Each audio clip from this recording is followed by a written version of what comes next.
Buenas tardes, amigas y amigos, bienvenidos y bienvenidas a Tercer Debate, una iniciativa de los medios legislativos. Hoy cumplimos nuestro programa número 100 y a propósito de aquello, hemos decidido dialogar sobre el proyecto de Código Orgánico de la Salud, esta iniciativa que la víspera concluyó ya en el seno de la legislatura. Bienvenidos y bienvenidas, esto es Tercer Debate.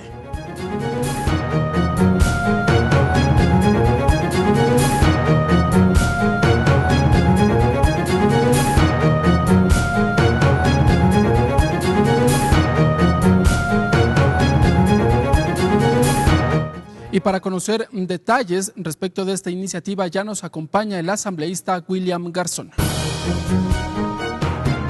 William Garzón, médico, ex vicealcalde del Cantón Santo Domingo, asambleísta por la provincia de Santo Domingo de los Áchilas por el movimiento Alianza País, presidente de la Comisión del Derecho a la Salud. Y para completar este debate ya nos acompaña el legislador Ángel Sin Maleza. Ángel Sin Maleza, magíster en marketing, gerencia de proyectos y docencia, ex concejal del GAT municipal de San Miguel de Bolívar, asambleísta por la provincia de Bolívar por el movimiento Suma, integrante de la Comisión Especial Ocasional para atender temas y normas sobre niñez y adolescencia, integrante de la Comisión del Derecho a la Salud. Como señalamos en un principio, este programa Tercer Debate hoy cumple su edición número 100, esta iniciativa de los medios legislativos que arrancó en enero del 2017. A propósito de aquello, les hemos preparado un video. Fue un 18 de enero de 2017 que los medios legislativos lanzaron una propuesta innovadora en el ámbito comunicacional. Tercer Debate, un programa de opinión especializado en la discusión legislativa, en donde los actores principales en la construcción de las normas de nuestro país exponen sus puntos de vista en temas como democracia, seguridad, justicia, economía y, por supuesto, política.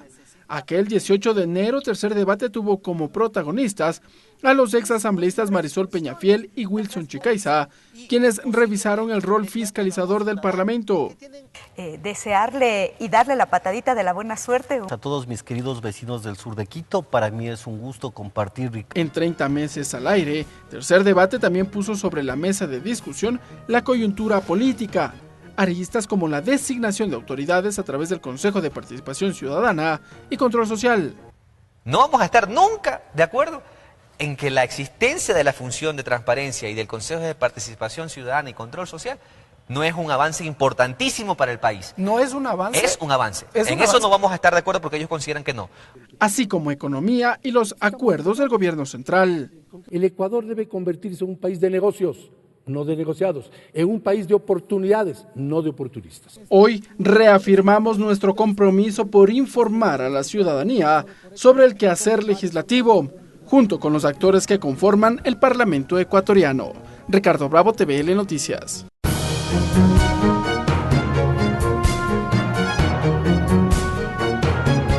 Siga Tercer Debate por Televisión Legislativa Canal 42 en Quito, la radio de la Asamblea Nacional en todo el país, en Facebook por TV Legislativa y en la web en vivo.asambleanacional.gov.es.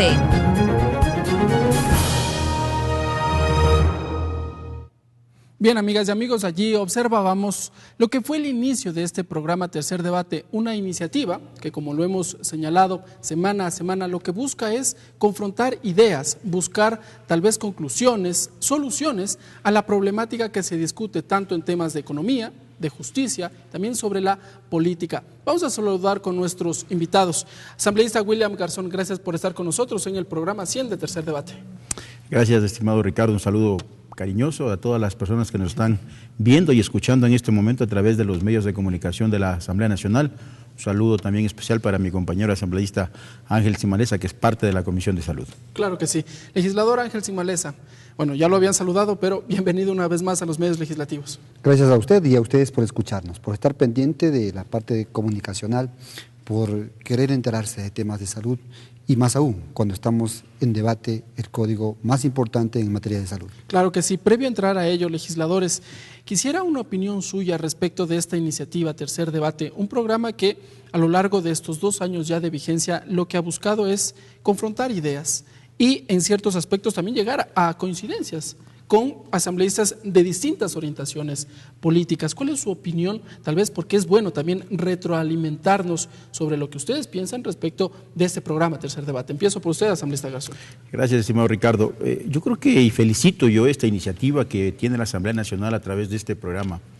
Nosotros, como asambleístas, estamos siempre presentes en el primer debate, en el segundo debate, en el pleno de la Asamblea Nacional, y a través de este espacio, donde existe la oportunidad de poder dialogar, de poder conversar con la ciudadanía, con los compañeros asambleístas, creo que es adecuado para que la ciudadanía también se entere cuál es el sentir, y por eso reitero mi felicitación a esta iniciativa, a este programa, porque lo que hace es transmitir a la población que en este momento está viéndonos y escuchando, saber cuál es la apreciación de a veces ciertos detalles que probablemente en el pleno no lo sabemos, claro, o no se los dice. O en las mismas comisiones. O en las mismas comisiones. Entonces, claro, yo quiero felicitar y reiterar y al público que ojalá esté siempre pendiente de este programa. Muchas gracias, legislador. Asambleísta Ángel Sin Maleza, igualmente su criterio, y si es que tiene que ser crítico, también que lo haga. Bueno, realmente en materia de salud, per se, un código que regula todo el sistema de salud es eminentemente crítico. Y obviamente tiene varios nudos críticos. Saludar a todos quienes conforman este equipo de trabajo, a todo ese equipo comunicacional. Cumplir un programa así no se lo cumple todos los días. Se cumple con insistencia, con persistencia, con fe, poniéndole todo el empuje necesario de todo un equipo humano. Así es que aprovecho para felicitar a todo ese equipo humano que hace posible que lleguemos al 100 y que lleguemos muchos programas más y de la forma que lo estamos llegando. Claro, con esa transparencia, con esa garantía de que es una información veraz, oportuna e inmediata. Claro que sí, gracias, legisladores, y bueno, esperamos también cumplir con las expectativas y saludar también a nuestros compañeros que tras cámaras también hacen posible esta edición, la número 100 del programa Tercer Debate. Empecemos ya. Legisladores, les invito a observar un video de lo que sucedió la víspera, el último martes en el Pleno de la Asamblea Nacional respecto del segundo debate del proyecto de Código Orgánico de la Salud, esta iniciativa que viene ya discutiéndose desde hace algún tiempo al interior de la Comisión del Derecho a la Salud. Vamos a revisar algunos detalles.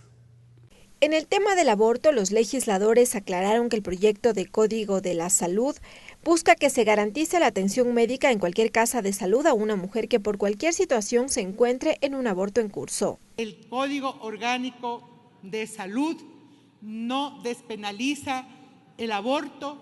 El Código Orgánico de Salud da una respuesta a un derecho que tenemos los ecuatorianos. Sin embargo, la legisladora Marcela Aguiñaga planteó nuevamente que primero se debería aprobar las reformas al Código Orgánico Integral Penal, debido a que existen propuestas sobre la regulación de actividades que hoy son conductas penales.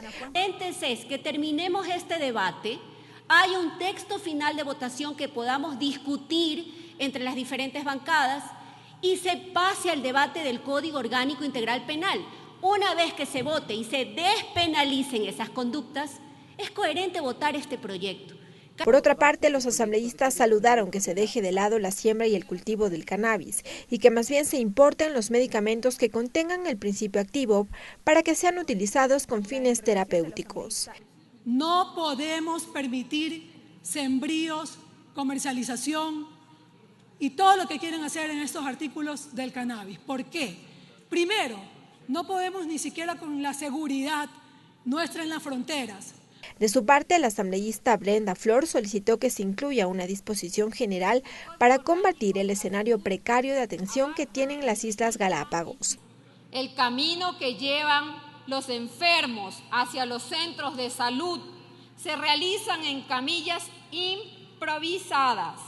Asimismo, se solicitó que se garantice la atención oportuna a las personas que padezcan algún tipo de enfermedad catastrófica, así como la entrega de medicamentos. A mí me parece que hay que hablar con frontalidad sobre el acceso a medicamentos y dispositivos médicos, para una atención sobre todo oportuna con medicamentos que brinden un beneficio efectivo al paciente. Luego de varias horas de debate, la sesión fue suspendida y deberá retomarse en una próxima ocasión. Lorena Espinosa, TVL Noticias.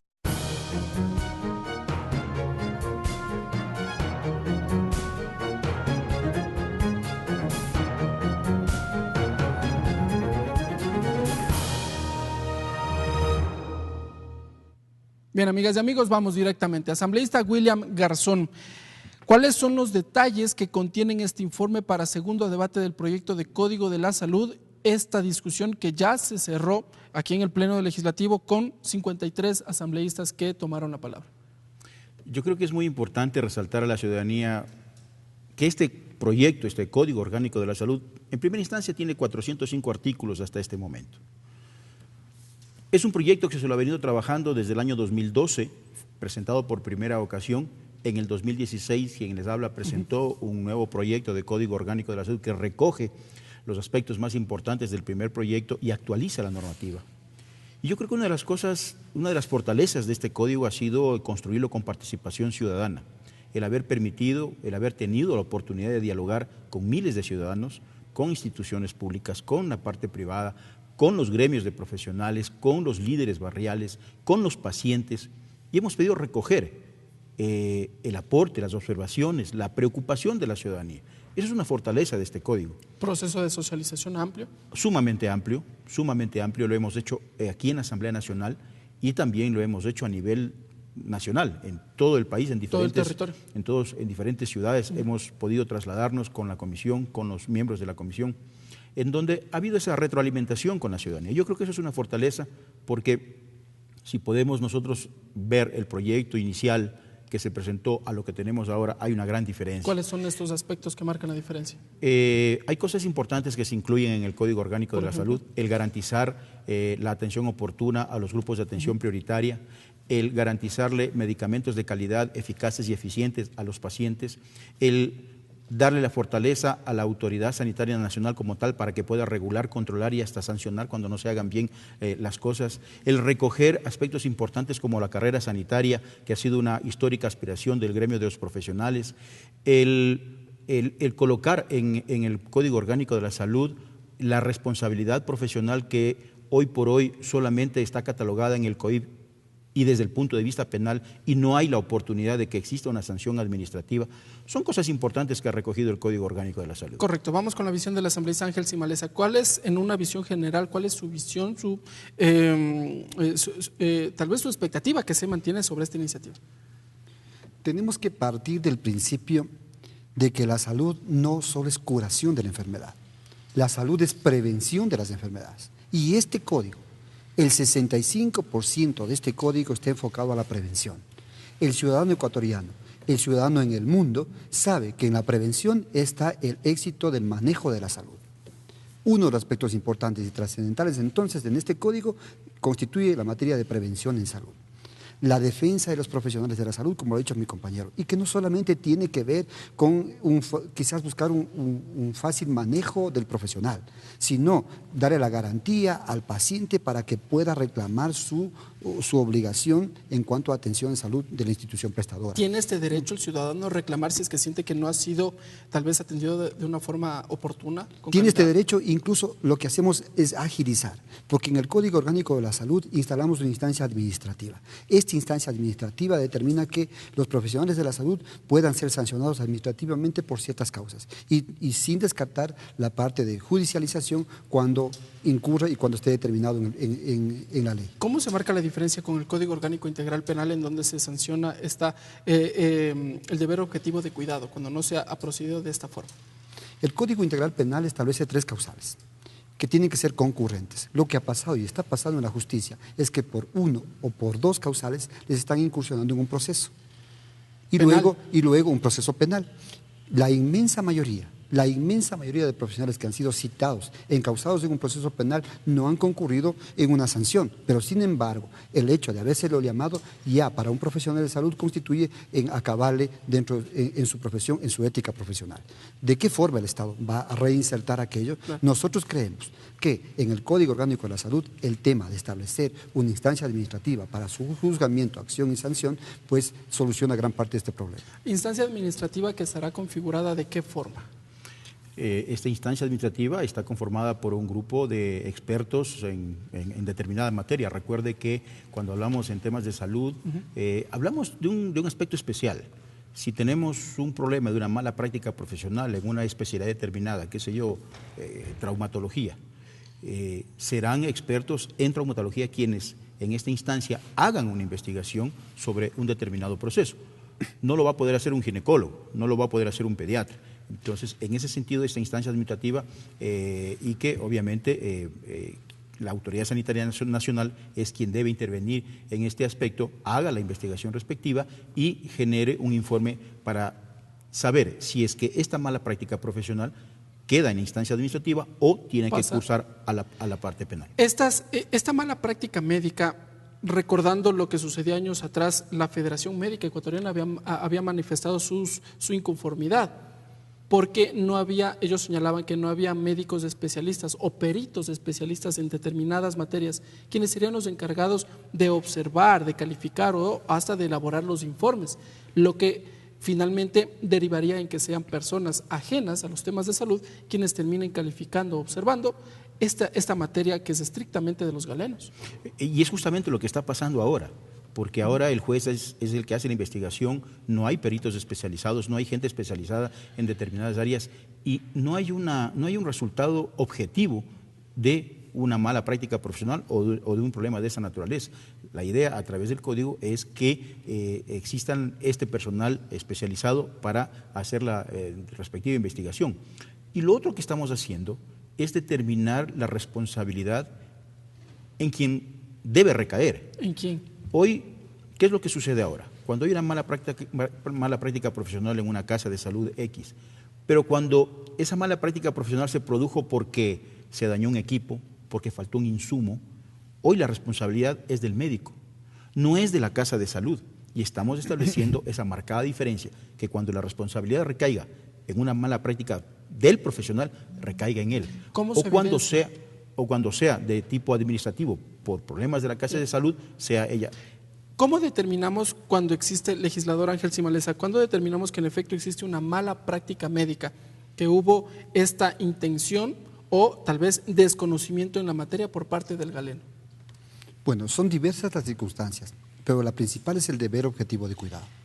El deber objetivo de cuidado es per se la naturaleza del profesional de salud. Cuando se ha violentado este principio, es una de las causales para que pueda incursionarse en un proceso. Es decir, cuando se observó que evidentemente el médico no estaba capacitado para efectuar una cirugía tal vez o para entregar una receta, ¿eso puede ser una causal? Existen muchas causales, pero una de las principales es que existe uso y abuso en el ejercicio de su profesión. Por ejemplo, digamos, un profesional, cualquiera que este sea, en cualquier rama, un profesional en salud, que no estuvo capacitado para hacer una cirugía de alta complejidad, pero que sin embargo lo hizo, a pesar de no estar capacitado y a pesar de que la Casa de Salud no garantizó con su estructura y adecuaciones para prestar una atención correcta, lo hizo. Entonces, esto puede ser juzgado como una actitud maliciosa y que fue en contra de su deber objetivo de cuidado, que es la vida. Y ahí se sanciona de acuerdo al Código Orgánico Integral Penal, no lo que establece el Código de Salud. Las sanciones van establecidas en la línea primero del Código Integral Penal. Ok, muy bien. Asambleísta William Garzón, usted también nos señalaba, y a lo largo de la elaboración de este informe, se pudo recoger observaciones respecto de la Autoridad Sanitaria Nacional. ¿Quién es esta o qué es esta autoridad? ¿Quién la va a regentar? ¿Y cuáles serán las facultades que tendrá a su haber? Este es un tema constitucional y fue un aspecto de amplio debate en la comisión porque habían propuestas en que la Autoridad Sanitaria Nacional no debería ser el Ministerio de Salud. Porque podría ser juez y parte. Podría juez y parte en teoría. Sin embargo, la Constitución es muy clara en ese sentido y dice que tenemos que tener una Autoridad Sanitaria Nacional y debe recaer en el Ministerio de Salud. Y la función específica, de manera general, de la Autoridad Sanitaria Nacional es generar las políticas públicas del Sistema Nacional de Salud. ¿Políticas como cuáles? A rasgos breves. De todas, de lo que decía mi compañero Ángel Simalesa, que ahora tiene mucha fuerza en el código. Promoción de la salud, prevención de la enfermedad, todo lo que signifique garantizar medicamentos de calidad a los pacientes, que se cumpla con ese derecho de atención de salud de los ciudadanos que viven en el Ecuador. Todas son las políticas, los mecanismos que debe generar la Autoridad Sanitaria Nacional para garantizar que ese derecho a la salud se cumpla. ¿Esta autoridad va a tener adscritas otras entidades, tal vez como el Seguro Social, o será solo la red pública de atención? La red pública integral de salud está integrada por una serie de instituciones, entre ellos está el IES, eso conforma el Sistema Nacional de Salud. Es algo más general. Es algo más general, pero la Autoridad Sanitaria Nacional es quien tiene injerencia por debajo de él de todo lo que significa el Sistema Nacional de Salud. ¿Cómo van a coordinar, legislador Ángel Sin Maleza, estas tareas? La red pública con el sistema, el Instituto Ecuatoriano de Seguridad Social, porque son dos instancias diferentes, pero se vendrían a complementar ya. El Sistema Nacional de Salud contempla IES, ISFA, ISPOL, todas las instituciones públicas y privadas. Es un sistema nacional que se articula. Quien está al frente es, constitucionalmente hablando, como lo ha dicho el compañero William Garzón, constitucionalmente hablando, quien está al frente es el organismo rector, en este caso el Ministerio de Salud.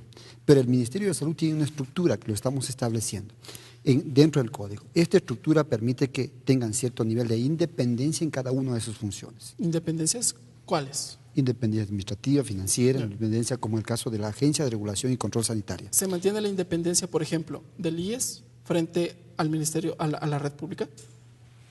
Todos los sistemas tienen independencia y se articulan en la prestación de servicio, porque ante una emergencia tienen que articularse sí o sí. O sea, el paciente, hagamos un ejercicio mental, el paciente tuvo una emergencia, un accidente de tránsito, y la primera casa que le queda es el seguro.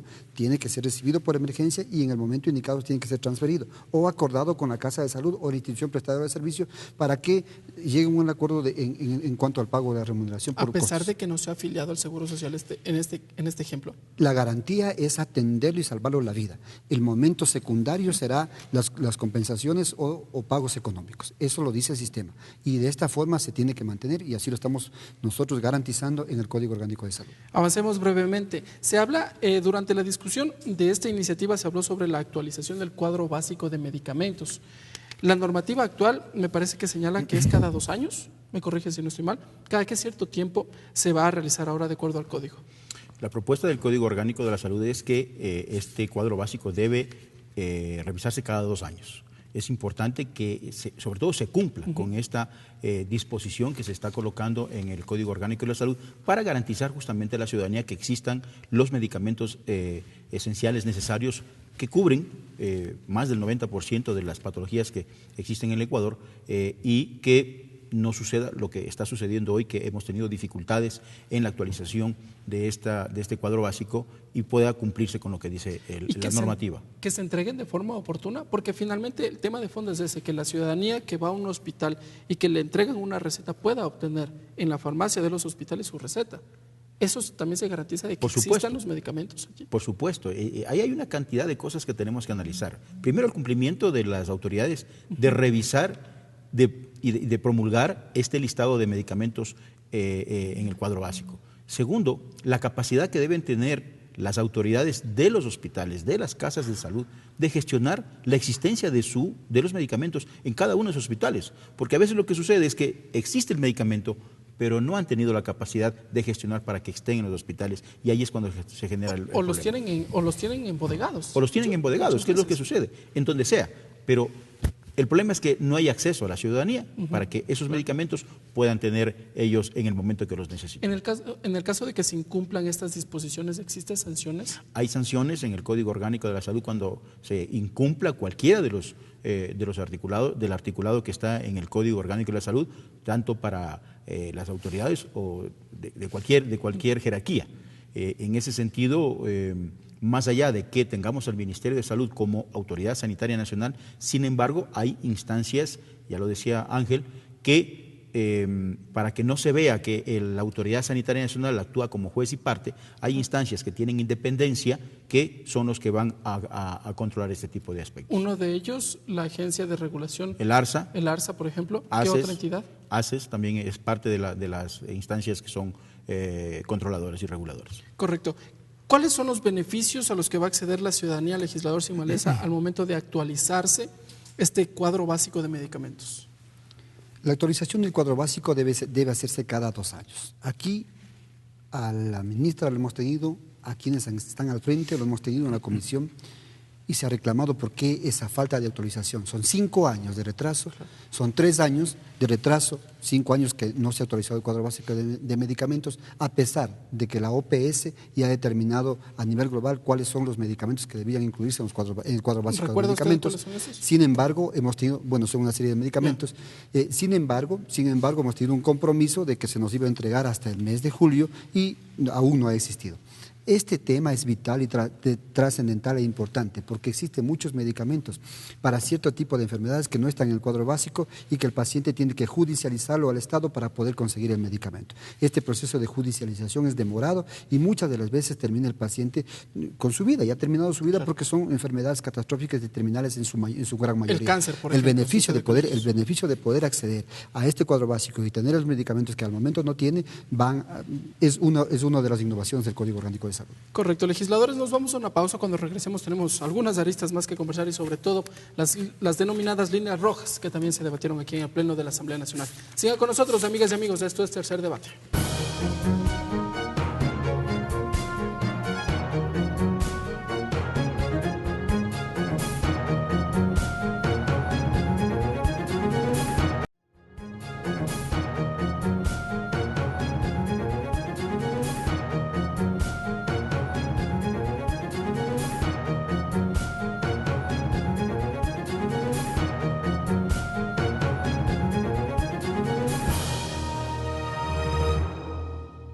Gracias, amigas y amigos, por continuar con nosotros en este subprograma Tercer Debate.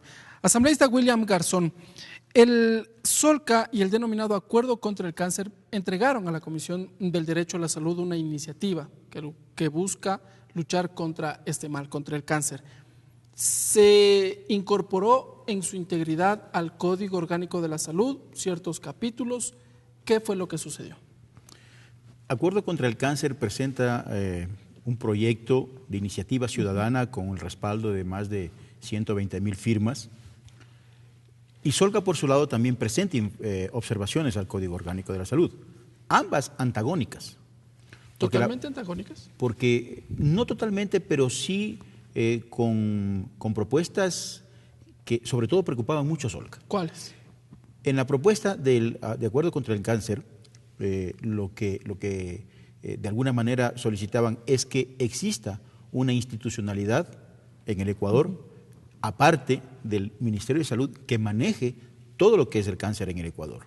Y hablando, haciendo un resumen del tema, prácticamente desaparecía SOLCA de esta propuesta de Acuerdo contra el Cáncer.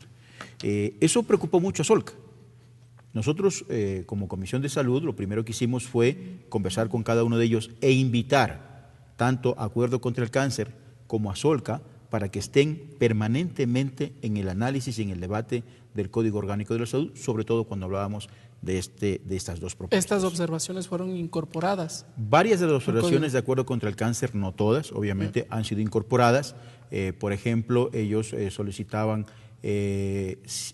primero garantizar la dotación de medicamentos a los pacientes que tengan esta patología, el que se garantice la facilidad a los familiares de los pacientes que tengan pacientes con esta patología, inclusive en los costos de los pasajes, en su traslado. Son varios aspectos que se recogieron del proyecto de Acuerdo contra el Cáncer. Y obviamente SOLCA, por su lado, luchaba por su institucionalidad, por su parte financiera inclusive. ¿Qué es hasta privado? Por el trabajo. ¿No? SOLCA es privado, claro, SOLCA es privado. Sin embargo, hemos recogido también las observaciones que realizó SOLCA. Creemos y estamos convencidos que aquí debe existir una sola institucionalidad en salud. Es la Autoridad Sanitaria Nacional la que debe regir la salud en el Ecuador, incluido la patología del cáncer, y en ese sentido se ha manejado. Asambleísta Ángel Simalesa, ¿por qué no podemos manejar de forma paralela una institución que se encargue exclusivamente de esta materia, el cáncer?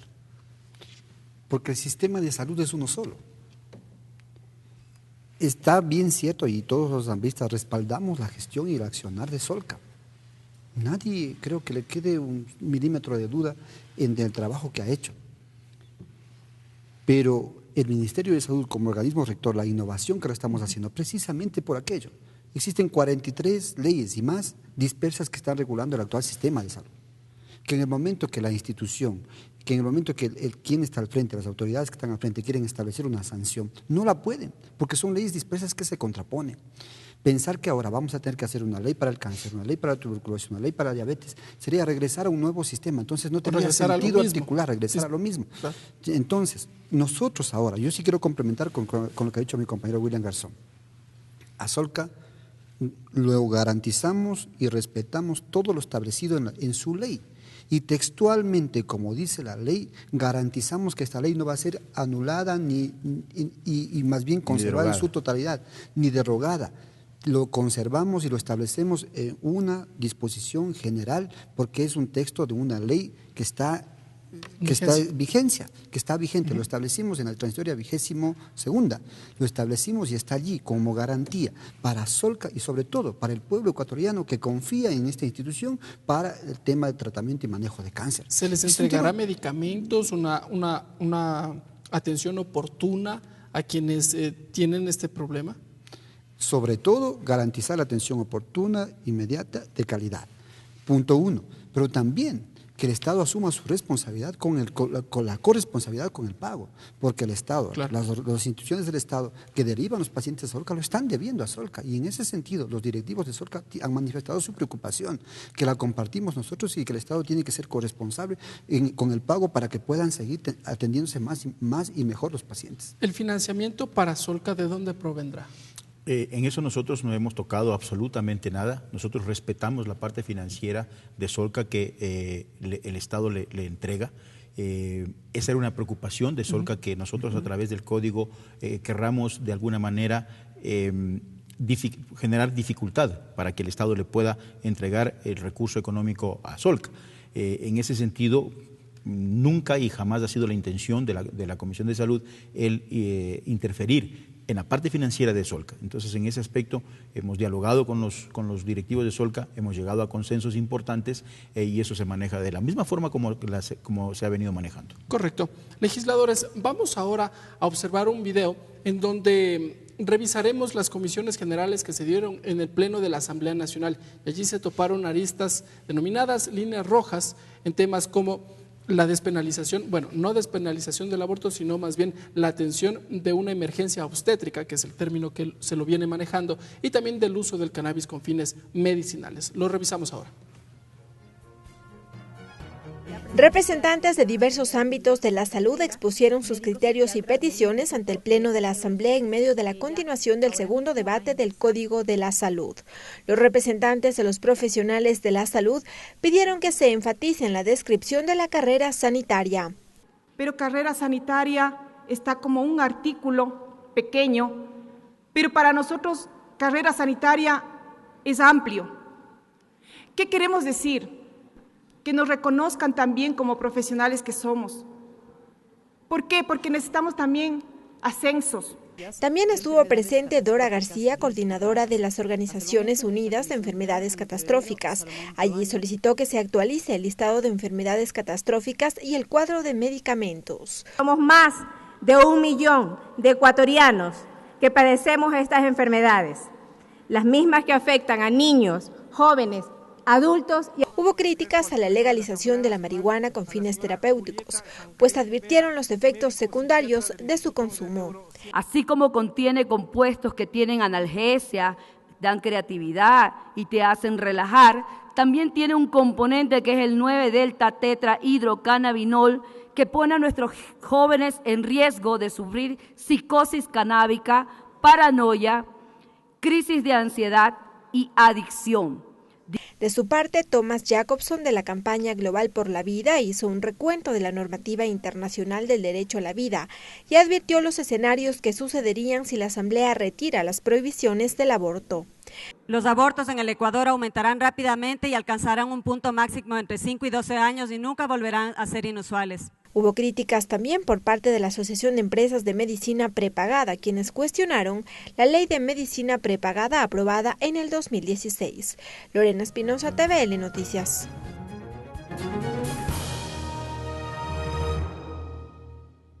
Bien, amigas y amigos, voy a empezar por usted, asambleísta Ángel Sin Maleza. La emergencia obstétrica, ¿cómo va a ser atendida? ¿Cómo se define en el Código Orgánico de la Salud? Mucho se ha hablado de que el Código de la Salud es un código abortista. En la intervención en el Pleno y para el pueblo ecuatoriano le hemos dicho que eso es una total mentira. El Código de la Salud lo que menos tiene es de aborto. Lo que sí tiene y debe contener y debe garantizar es que en el sentido de preservar el concepto del deber objetivo de cuidado, tiene que atender a una madre que se encuentra con un problema de aborto en curso. ¿El médico tiene ya esta obligación? El médico tiene esta obligación, per se, tiene la obligación de atender a una madre que se encuentra con un problema de aborto en curso. Garantizar su prestación de servicios inmediata, oportuna, eficaz y sobre todo garantizar también su confidencialidad es lo que nosotros en el Código de Salud establecemos. No es materia de otra ley, sino la del Código. Cuando tratemos de hablar de que es un código abortista que estamos proponiendo nosotros en este código aborto, tenemos que remitirnos a la ley que le corresponda. Y el Código Integral Penal. Y actualmente existe una propuesta en la Asamblea Nacional que se va a discutir la incursión de 2 causales más. El aborto por violación en general y el aborto eugenésico. Estas 2 causales serán discutidas posteriormente, pero esta, estimados ciudadanos, no es materia del Código de Salud. Nosotros trataremos y garantizaremos la atención a las mujeres en emergencia gineco-obstétrica. Además que en el Código Orgánico Integral Penal lo que se habla es la despenalización del aborto por estas 2 circunstancias, más no la legalización como tal del aborto. Es así, perfectamente, pero yo no quisiera tocar este tema porque no es materia del código, no es materia del Código de Salud, vale ser es materia del Código Integral, ¿no? es materia del Código Integral Penal. Cuando el Pleno en el tratamiento del Código Integral Penal lo inserte o no lo inserte, de considerárselo así, esto no cambia absolutamente en nada al Código Orgánico de Salud, porque también se ha dicho que tenemos que esperar la despenalización para nosotros continuar el tratamiento del Código de Salud, y esto no tiene nada que ver, porque nosotros no tratamos el tema del aborto en el Código de Salud. Asambleísta William Garzón, usted es el presidente de la Comisión del Derecho a la Salud. ¿Cómo vio la discusión respecto de este tema, que sin duda generó bastante discusión? Yo quiero complementar con lo que dijo Ángel, y de hecho en el Código Orgánico de la Salud hablamos sobre la emergencia obstétrica. Dice el Código Orgánico de la Salud que la emergencia obstétrica o son los abortos de cualquier tipo, o también cuando está en riesgo la vida de la madre o del niño. Todo eso es una emergencia obstétrica. Pero cuando hablamos, no es el aborto exclusivamente, también es cuando está en riesgo la vida de la madre y el niño. Eso es una emergencia obstétrica. Lo que estamos haciendo es conceptualizando lo que es una emergencia obstétrica. Entre ellas está el aborto. Y es obligatorio, es responsabilidad del médico salvarle la vida a esa mujer, en el caso del aborto. Es cuando la mujer llega con un sangrado, llega con un evento que ya se ha producido, cuando llega, como decimos los médicos, con el producto que no tiene vida, y tiene la obligación de salvarle la vida. Más allá de las consideraciones previas que pueden haberse dado, tal vez porque la mujer así lo decidió, tal vez en términos generales consumió pastillas para independientemente de eso, la responsabilidad del médico es salvarle la vida. Con el Código Orgánico de la Salud lo que estamos haciendo es precautelando la vida de la mujer. Al médico no tiene competencia y no es responsabilidad saber qué le produjo. Tiene que saberlo porque es un profesional en ese sentido, pero no criticar o no denunciarlo. Él tiene que salvarle la vida a la mujer. Y eso es lo que estamos proponiendo. Y yo sí quiero rechazar las aseveraciones de ciertos actores a nivel nacional que están diciendo totalmente lo contrario, que el Código Orgánico de la Salud legaliza el aborto. El Código Orgánico de la Salud ni penaliza, ni despenaliza, ni legaliza el aborto. Eso es fundamental que la ciudadanía lo sepa. ¿Le entrega esta facultad al médico para que atienda de forma obligatoria a una mujer que se encuentre en este estado de emergencia? Por supuesto que sí. Tiene la obligación de atenderla porque tiene la obligación, perdón la redundancia, de salvarle la vida a la mujer. Actualmente el médico no está obligado. Actualmente el médico está obligado, pero sin embargo es importante colocarlo en la ley porque, por ponerle un ejemplo, parte de las recomendaciones que han habido en el Pleno es que pongamos solamente en el aborto en curso. Claro. Ahí hay una mala interpretación porque esto ya son términos técnicos, términos médicos. El aborto en curso es un tipo de aborto. Tenemos 6, 7 tipos de aborto. Si yo solo pongo o ponemos solamente como comisión el aborto en curso, estamos dejando de lado otro tipo de abortos que deben ser atendidos por el médico de manera obligatoria. Que pueden ser también por un rechazo por el propio organismo por un traumatismo, porque se cayó, porque se golpeó, porque hay una sepsis, porque una serie de circunstancias medicamentos, qué sé yo, etcétera, etcétera, deben ser atendidos cuando esa paciente llegue ya con un aborto, que es una eventualidad que ya se ha producido. Queda clara entonces esta diferenciación, porque evidentemente en la sesión del Pleno se hablaba de la despenalización como tal, pero esta es materia del Código Orgánico Integral Penal, de otro tema. Por supuesto. Uno de los temas que sí concierne al Código de Salud es el uso del cannabis con fines medicinales. También se habló de que en Ecuador con esto se abriría la puerta para el consumo masivo, se dijo en su momento, de la marihuana. ¿Es así? Se lo pongo en esos términos porque así se lo planteó en el Pleno.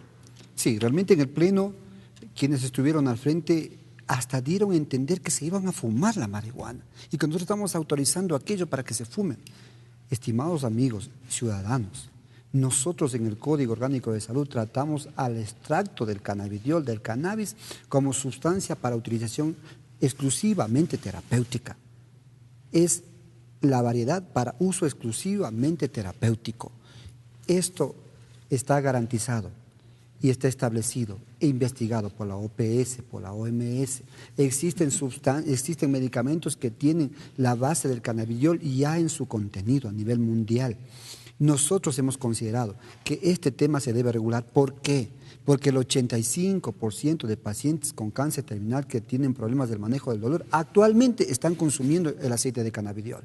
Entonces es importante, urgente, lo hacen de forma ilegal y a precios extremadamente altos, corriendo extremadamente riesgos, ¿no? Entonces ahora es importante que nosotros regulemos y que nosotros creemos que es obligación en materia de salud regular aquello. La segunda parte, el organismo rector. Nosotros proponemos ahora, el Ministerio de Salud, que bajo la misma consideración que tienen sustancias de alto contenido adictivo, como la morfina, la heroína, que se utilizan para el manejo del dolor, en estas mismas circunstancias lo tenga también el cannabidiol, bajo receta especial sujeta a auditoría. Entonces, y no hemos tenido problemas, el país no ha tenido problemas en el manejo de estas sustancias de alto contenido adictivo que están utilizándose para el dolor. Pero el cannabis... Lo que usted dice entonces es que actualmente ya existe, lo hay, pero al margen de la ley. No, sustancias como la morfina, la heroína, que se utilizan para el manejo del dolor, se encuentran en las pechas de la farmacia y son expedidas con recetario especial sujeto a auditoría. De la misma forma, se incluye el cannabidiol y que también se expendan con esta receta especial y en ciertos temas específicos para que puedan tener el paciente también acceso a comprarlo a bajo precio y sobre todo a comprarlo, a tener el acceso a ese medicamento para su problema específico. Asambleísta, solo quiero cerrar una parte porque se me está quedando la segunda parte. La siembra, cultivo, comercialización y distribución es una segunda parte que nosotros hemos considerado dentro del código. Esta parte ha sido objetada y han pedido varios asambleístas en sus intervenciones que la retiremos y yo la comparto. Yo considero que lo debemos retirar. ¿Por qué? Porque no es materia nuestra en el Código Orgánico de Salud. Además está regulado en la ley que tiene que ver con las sustancias psicotrópicas y estupefacientes, está regulada y ya dice quién tiene que hacerlo. Nosotros garantizamos al pueblo ecuatoriano que este aceite de cannabis esté en las pechas de las farmacias y con eso solucionamos el acceso a este medicamento. La siembra, cultivo, comercialización y distribución ya no será materia del Código Orgánico de Salud. Y precisamente esa segunda parte es la consulta que le quiero trasladar, asambleísta William Garzón. En el Pleno de la Asamblea se hablaba de que es necesario que en Ecuador se dé paso a la siembra, al cultivo de el cannabis. ¿Es posible en el Ecuador? Yo creo que el Ecuador... de acuerdo a la propuesta que nosotros tenemos en el Código Orgánico de la Salud inicial, era permitir la siembra, cultivo y cosecha. Y entiendo la preocupación de los compañeros asambleístas. Probablemente no sea el momento todavía en el Ecuador de aprobar esto, pero sí tenía aspectos importantes esta propuesta, con todos los controles, con toda la regulación que estaba proponiendo el Código Orgánico de la Salud. Pero de alguna manera se mejoraba la economía de la ciudadanía. No era un cultivo que lo podría hacer a título personal un ciudadano ecuatoriano, si no tenía que hacerlo una entidad jurídica, o una asociación, una cooperativa. Y bajo ciertos parámetros. Bajo ciertos parámetros, mejoraba la economía de cada una de las familias. Se incursionaba en la economía popular y solidaria que podría generar fuentes de trabajo. Yo creo que tenía cosas positivas, pero entendemos la preocupación de la ciudadanía, entendemos la preocupación de los compañeros asambleístas y, como decía Ángel, son dos aristas. Lo uno es el uso del producto, el uso del cannabis como tal. Yo creo que una de las... sería irresponsable por parte nuestra como asamblea, como Comisión de Salud, no regular algo que ya se está haciendo en el Ecuador. Y lo que está pasando en este momento en nuestro país es que muchos de los pacientes, que decía Ángel, el 80% de los pacientes que tienen enfermedades catastróficas como el cáncer, lo están consiguiendo en el mercado negro. No sabemos ni cuál es su concentración, no sabemos cuáles son sus efectos secundarios y lo están utilizando. Son probablemente pocas personas las que tienen oportunidad de importar de manera ilegal el producto y que de alguna manera se garantiza que es un producto de calidad. Sin embargo, la gran mayoría no lo está haciendo bajo esa perspectiva y está consiguiendo en el mercado negro este producto. Pero ahora bien, legislador, si es que no, o más bien no se da paso a la siembra y el cultivo, quiere decir que nuestro país o la red pública va a tener que importar estos productos, lo que significa una erogación de gastos.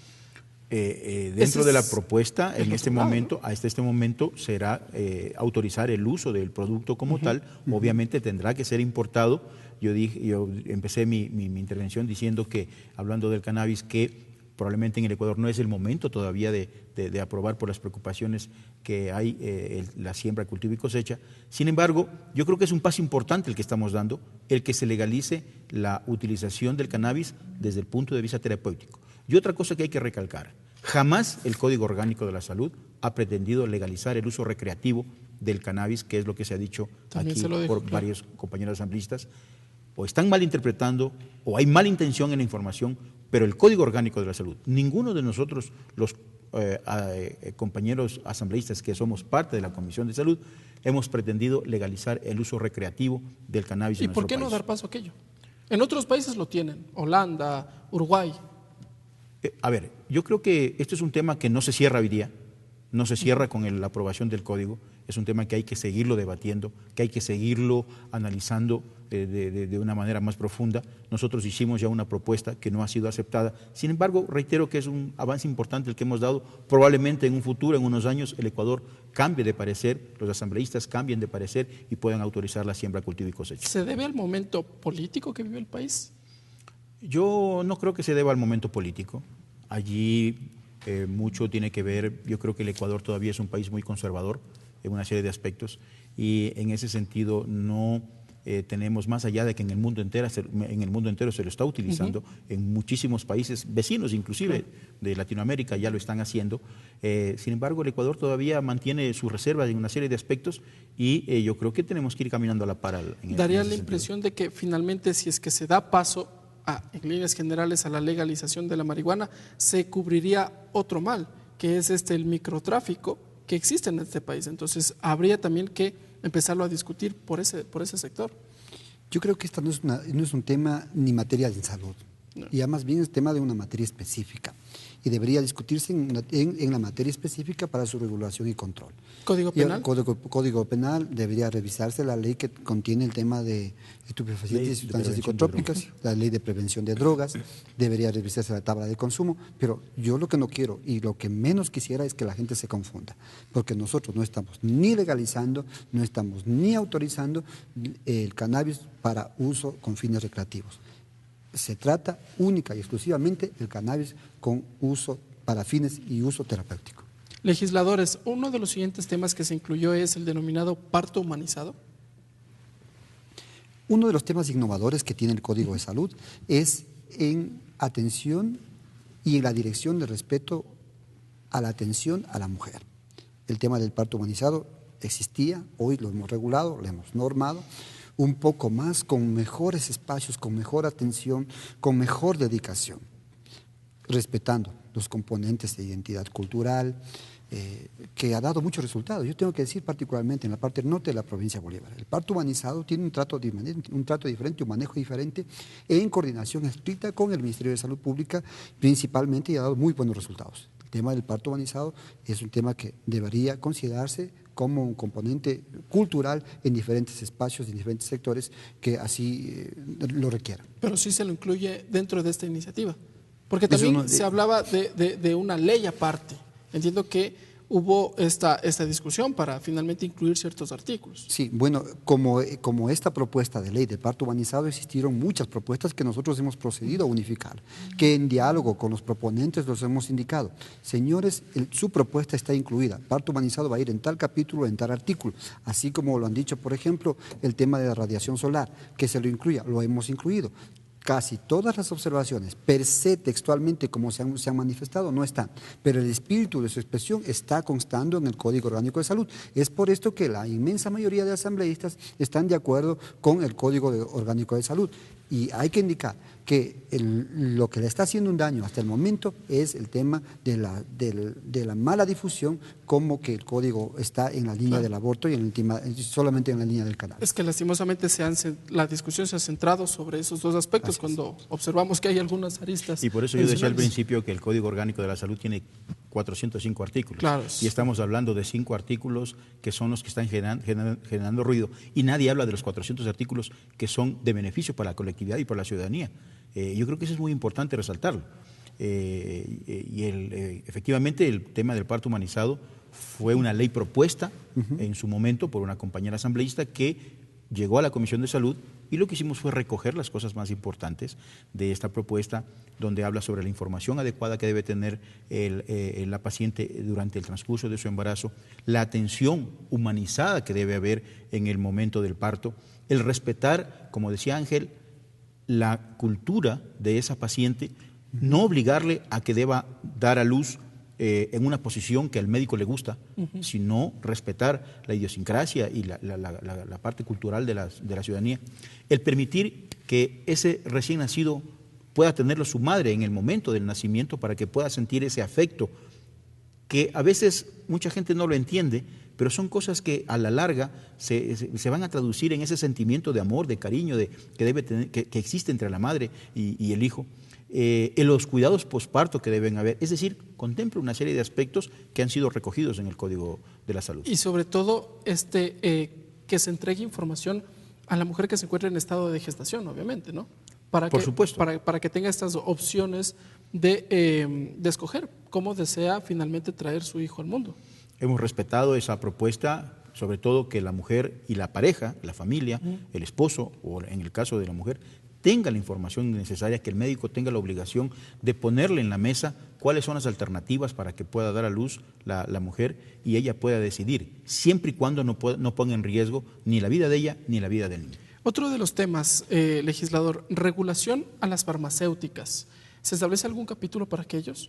Hay sectores de las pequeñas farmacéuticas que han mostrado ciertos resquemores porque han dicho, bueno, nos van a seguir regulando, vamos a seguir existiendo. Entiendo que estas farmacéuticas que prestan sus servicios se encuentran en los lugares más alejados de las ciudades.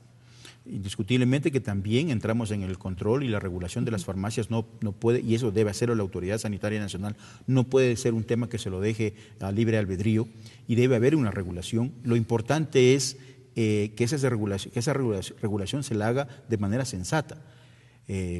Hay varias propuestas en ese sentido. Hoy tenemos un gran problema en el Ecuador. Las grandes cadenas nacionales e internacionales de producción de medicamentos son dueños de farmacias y aniquilan a las pequeñas farmacias en ese sentido por los costos. Obviamente, cuando trabajan en grandes volúmenes van a disminuir los costos. Entonces, es muy importante regular esa actividad para permitir que los ciudadanos que quieran tener una farmacia lo puedan hacer y puedan haber una competencia no desleal entre la una y la otra farmacia. Asambleísta Ángel Simalesa, sobre este aspecto, ¿cuáles son las observaciones respecto de la regulación a las pequeñas farmacéuticas? Es importante darle un espacio a las grandes farmacéuticas, a las medianas y pequeñas farmacéuticas que están en la ciudad y también a los botiquines, a las boticas, a los botiquines comunales, porque también la gente de la comunidad tiene que tener acceso a medicina básica, a medicina que pueda ser de fácil expendio en su comunidad. Nos hemos reunido con las farmacéuticas un montón de veces y hemos llegado a entendimientos claros y concretos, como por ejemplo que en cada tableta no esté en el blister solo el nombre comercial o el nombre genérico del medicamento, que cuando usted lo corta no sabe qué es.